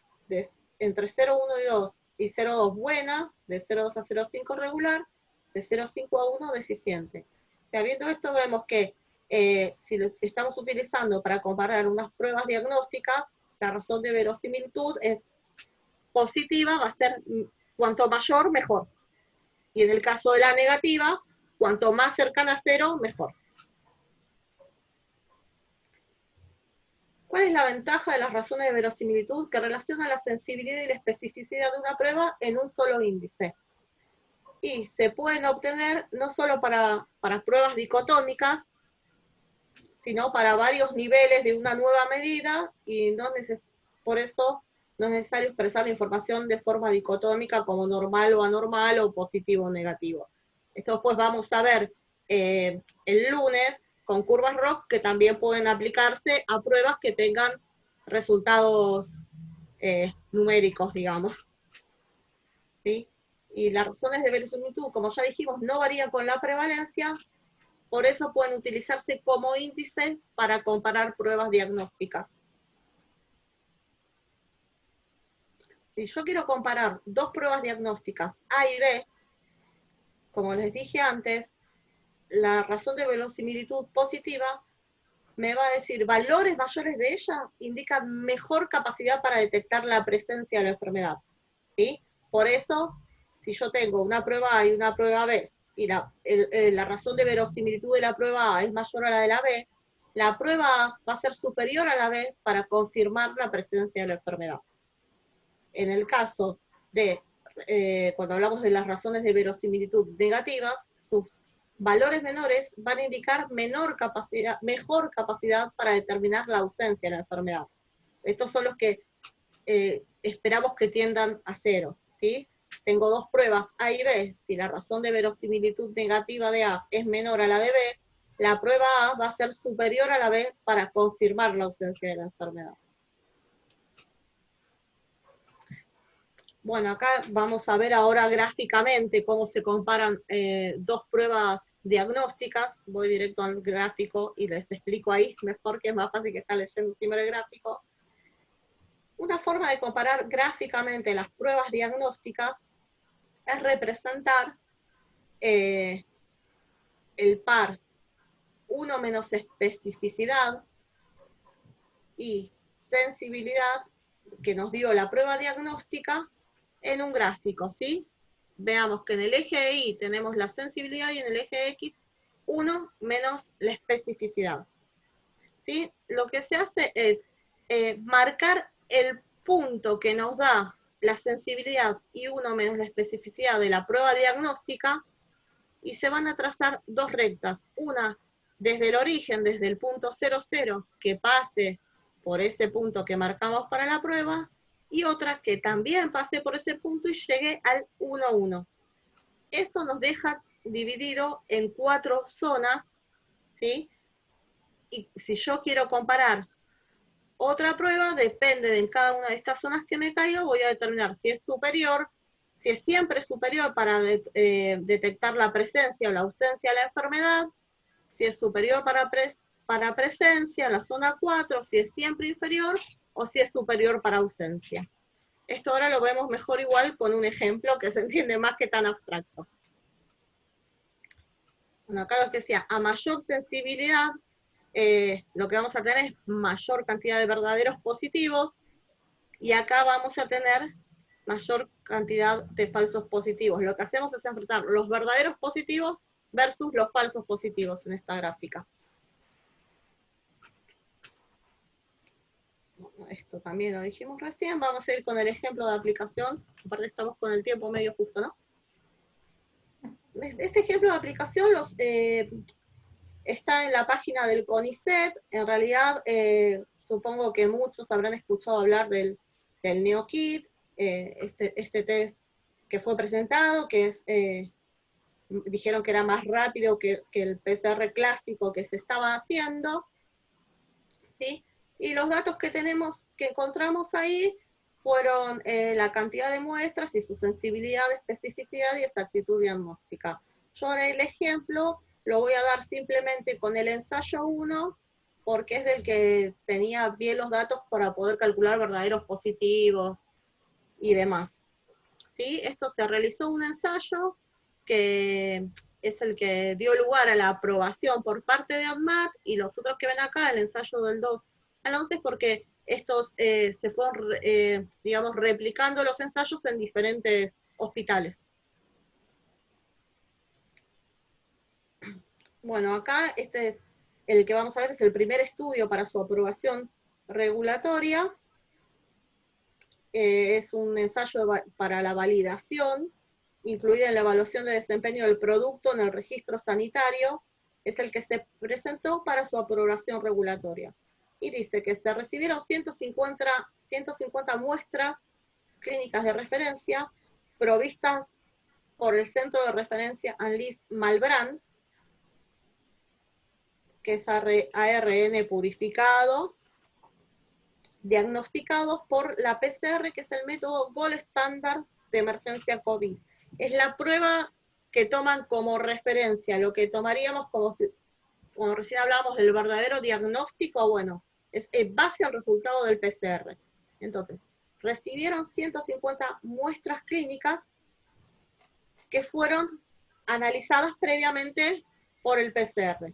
100 de esas muestras provenían de pacientes con diagnóstico positivo y 50 con diagnóstico negativo. Bueno, dice que de igual manera que se usa para la PCR, se utilizó ARN purificado de dichas muestras para utilizar con el NeoKit. Los resultados que nos presentan es que el NeoKit, en este primer ensayo, tiene una sensibilidad del 94%, especificidad del 100% y exactitud diagnóstica del 96%. Esto quiere decir que clasificó correctamente en el 96% de los casos. En los enfermos dio un resultado positivo y en los sanos dio un resultado negativo. ¿Sí? En base a este ensayo que estamos viendo ahora el ejemplo, se aprobó el NeoKit. La ANMAT aprobó el NeoKit en base a estos resultados. ¿Qué hacemos acá? Recuerden que decía, lo que hacemos es volcar los datos. Bueno, yo ahí tuve que calcular un poquito porque no me decía la cantidad que habían dado, sino como que tuve que deconstruir un poco en base a la sensibilidad y la especificidad para ver cuántos verdaderos positivos y demás había dado. Se habían recibido 150 muestras, ¿sí? 100 correspondían a pacientes enfermos diagnosticados por PCR. Esto sería la prueba, el Gold Standard, la prueba de referencia, y 50 habían sido, eran sanos, diagnosticados como negativos por la prueba PCR. ¿Sí?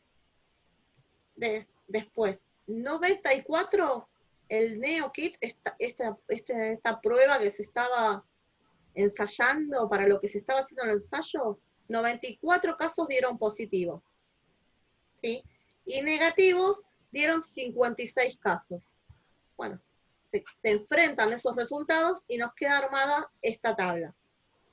Si vemos acá, vemos que de los 100 casos diagnosticados como positivo de los enfermos según la PCR, el NeoKit a 94 de esos casos también los diagnosticó positivos.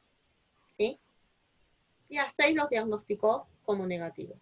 Y ahora, de los sanos, los 50 casos diagnosticados como negativos con PCR, es decir, que no tienen COVID, no diagnosticó a ninguno positivo, y sí diagnosticó a todos esos sanos diagnosticados como negativos por PCR, los diagnosticó como negativos también el NeoKit.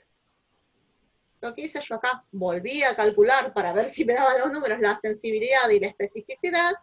Efectivamente, acá fíjense que calculé la sensibilidad como que los verdaderos positivos de entre el total de enfermos, del total de enfermos, y me dio 0,94. Y la especificidad son los verdaderos negativos de entre el total de negativos con la prueba estándar. Y me dio 1. Esto lo podemos expresar si es como probabilidad de 0,94 y 1, o como proporciones, y si no, serían 94% y 100%, eso lo van a encontrar indistintamente, expresado en proporción o en porcentaje. Después, bueno, en base a la misma tabla, calculamos los valores predictivos positivos y el valor predictivo negativo y la exactitud. El valor predictivo positivo, fíjense, de todos los que fueron diagnosticados positivos, que fueron 94, el NeoKit diagnosticó como positivo a 94. O sea, todos los que son positivos en NeoKit estaban enfermos en realidad acá. Por eso su valor predictivo positivo es 1. ¿Sí? Y el valor predictivo negativo es de 0,89, que se calcula haciendo el verdadero negativo sobre todos los que dieron negativos en la prueba de NeoKit.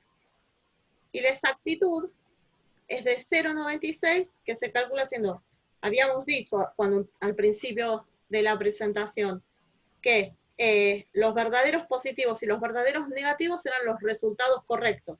Entonces, la exactitud va a ser la cantidad, la proporción de resultados correctos que nos dio la prueba, ¿sí? Entonces, 94 son los verdaderos positivos, más 50 son los verdaderos negativos, sobre el total de muestras que teníamos, que es 150.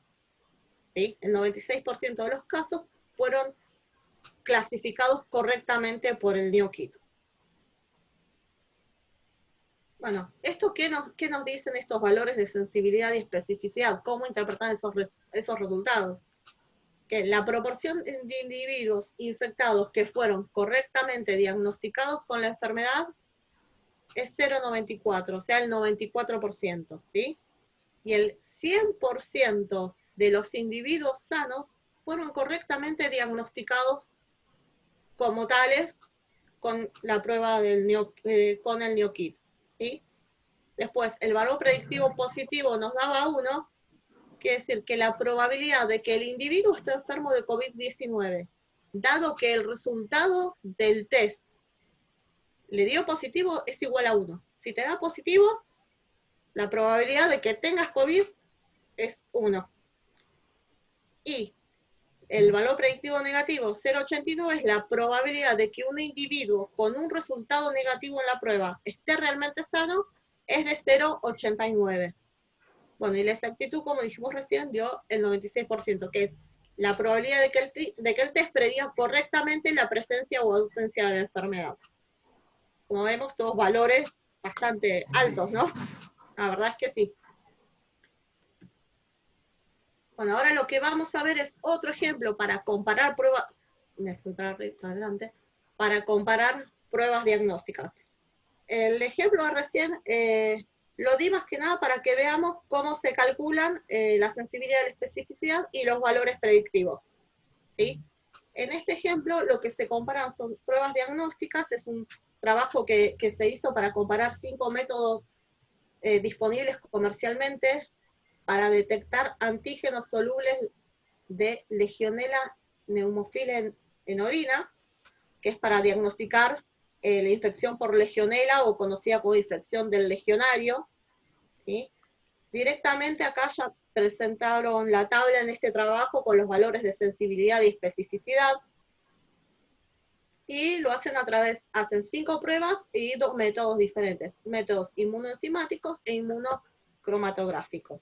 Pero lo importante de esto es que veamos que tenemos 5 pruebas con sus valores de sensibilidad y especificidad. Y ahora vamos a ver la comparación gráfica de eso, ¿sí? Recuerden que había dicho anteriormente que algo para comparar las pruebas diagnósticas era graficar 1 menos la especificidad y la sensibilidad, ese punto, graficarlo para cada prueba diagnóstica.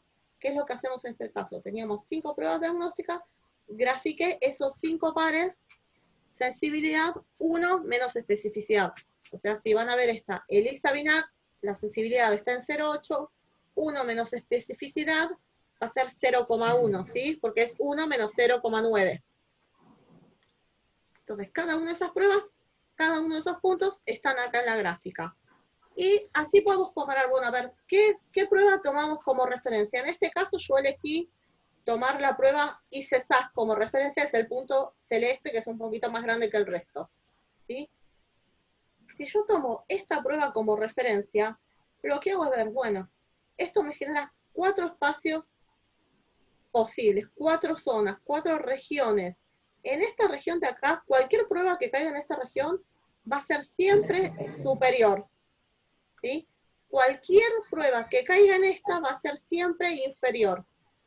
Cualquier prueba que caiga en esta zona, ¿sí?, va a ser superior para detectar la ausencia de la enfermedad, y cualquier prueba que caiga en esta zona, que acá quedó un poco chiquitita, pero se ve igual a la izquierda abajo, es para detectar la presencia, ¿sí? Entonces, mi prueba de referencia es esta ICESAS. Grafico también las demás y veo dónde caen, ¿sí?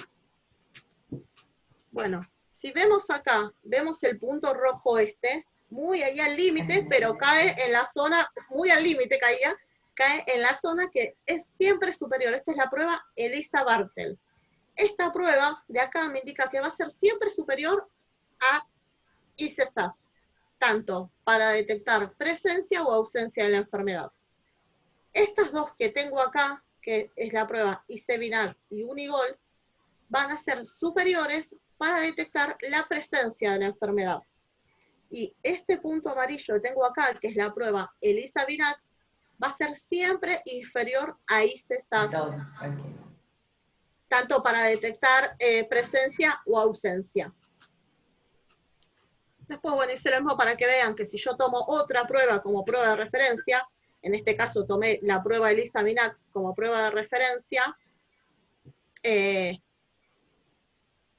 vemos que las pruebas de ELISA-Bartels, ICESAS y Vinax van a ser siempre superiores, y la prueba Unigol va a ser superior para confirmar la presencia. Viendo esto, más o menos, ahora vamos a calcular igual las razones de verosimilitud, pero pareciera ser que la prueba ELISA-Vinax es la menos favorable, digamos, ¿no? Eso lo vimos gráficamente. Ahora lo vamos a ver con los cocientes de verosimilitud positivos y negativos. Acá tenemos, yo elegí 3 métodos para hacer una comparación más rápida. Tenemos la sensibilidad, la especificidad, y calculé sus valores de similitud positivos y negativos. ¿Sí? Habíamos dicho que los valores de similitud positivos esperábamos que sean cuanto más altos mejor, y que eran muy buenos si eran mayores a 10, ¿sí? Y los valores de verosimilitud negativos, cuanto más bajo mejor, y mejor si eran más próximos a 0, menores a 0,1, mejor todavía, ¿sí? Si vemos eso, vemos que en este caso tenemos que la prueba de ELISA-Bartels e ICESAS, las dos de abajo, son superiores a ELISA-Vinax tanto para confirmar la presencia de la enfermedad como para confirmar la ausencia. Sí, pues fíjense que ELISA-Vinax tiene el menor coeficiente de verosimilitud positivo y el mayor de verosimilitud negativa. Y si miramos así entre las tres, yo digo que la prueba de ELISA-Bartels es mejor que las otras dos. ¿Por qué? Porque es la que tiene mayor razón de verosimilitud positiva, ¿sí? Y es la que tiene menor razón de verosimilitud negativa. Y aparte de que es menor, es 0. ¿Sí? O sea que va a ser, para confirmar la presencia de la enfermedad, ELISA-Bartels es mejor porque tiene la mayor razón de verosimilitud positiva. Y va a ser también mejor para determinar la ausencia de la enfermedad, ya que tiene la razón de verosimilitud negativa más baja. Bueno, hasta ahí llegamos, y como un mini resumencito, como para cosas claras que tendrían que quedar, ¿no? La especificidad y la sensibilidad dan cuenta de la validez de una prueba y no dependen de la prevalencia, pero no tienen valor diagnóstico. Los valores predictivos tienen utilidad diagnóstica, pero dependen de la prevalencia, por lo que no podemos extrapolar al estudio de poblaciones con diferente prevalencia y no pueden utilizarse para comparar pruebas diagnósticas, por lo que usamos las razones de verosimilitud, que son clínicamente útiles y no dependen de la prevalencia, por lo que permiten la comparación entre pruebas y resumen la información de la sensibilidad y especificidad de una prueba en un solo índice. Bueno, un poco para ver las contestaciones, que vi que alguna cosa preguntó, yo les quería preguntar algunas cosas en la presentación de Vanessa y también mío. Por ejemplo, para aprobar elegir la mejor, de ver esta nueva prueba para el COVID, fíjense que ella tomó un solo ensayo. Pero evidentemente en el CONICET siguieron metodología basada en la evidencia. En primer lugar, se prueban, hay evidencias de que se probó en un montón de casos, en un montón de lugares. O sea que en este momento entender un poco que hay que esperar para tener no solo validez, sino seguridad y digamos, confiabilidad, tanto en los tratamientos que se están aplicando, tanto en las vacunas, es muy importante todo primero, la cultura nueva, que es basar la medicina en la evidencia. Segundo, que el tema de las pruebas diagnósticas es un punto importante dentro de esa cultura de cómo hoy se trabaja en la investigación en medicina.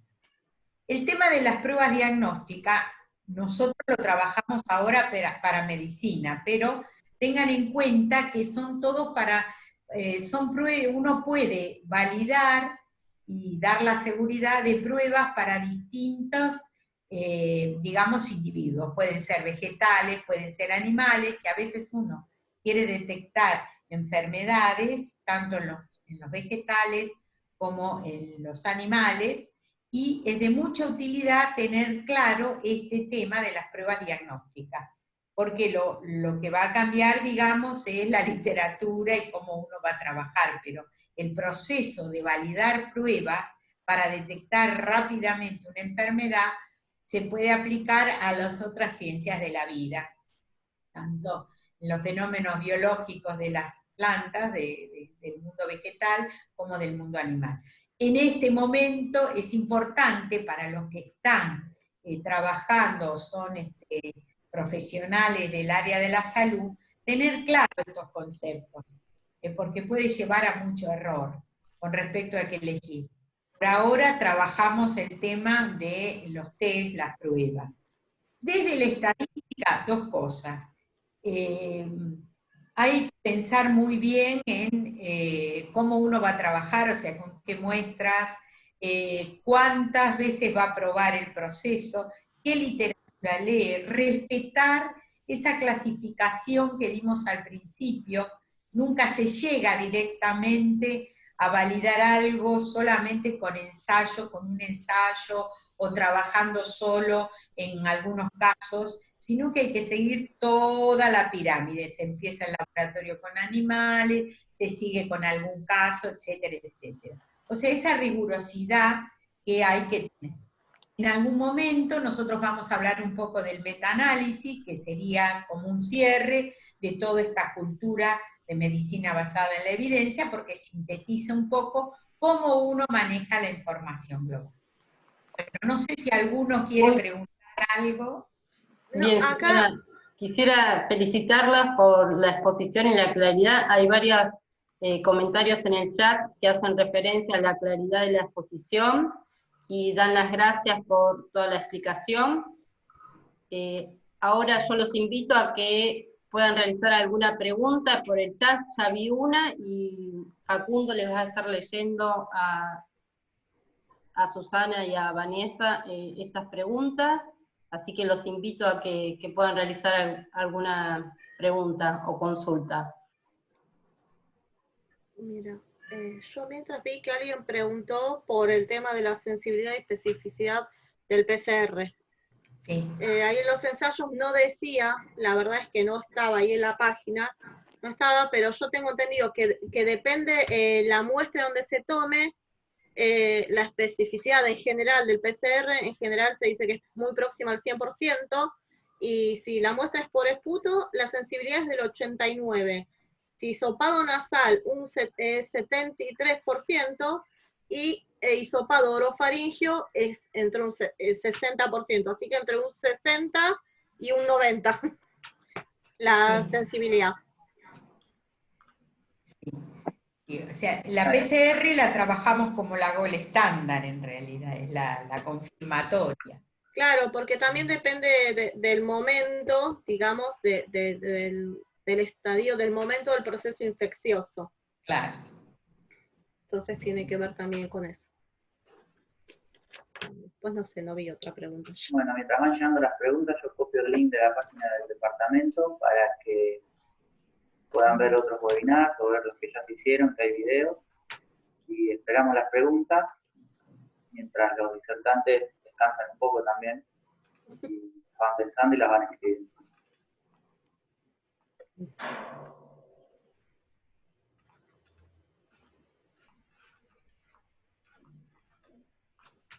El lunes la continuamos, o sea que si les gustó esta parte, el lunes vamos a dar curvas ROC que lo pueden usar, como les dije, no solo para el área de las ciencias de la vida, sino que ahora curvas ROC se utiliza en control de calidad, en todo el tema económico, financiero, etc.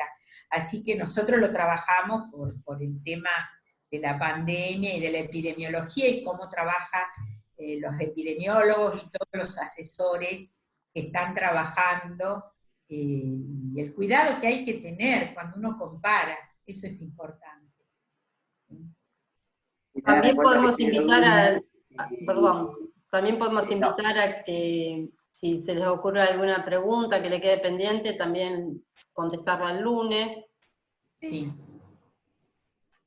Y como alguno preguntó, el lunes sigue y ahí es donde vamos a darle acceso al pedido de certificado y a la encuesta al final. Ok, sí.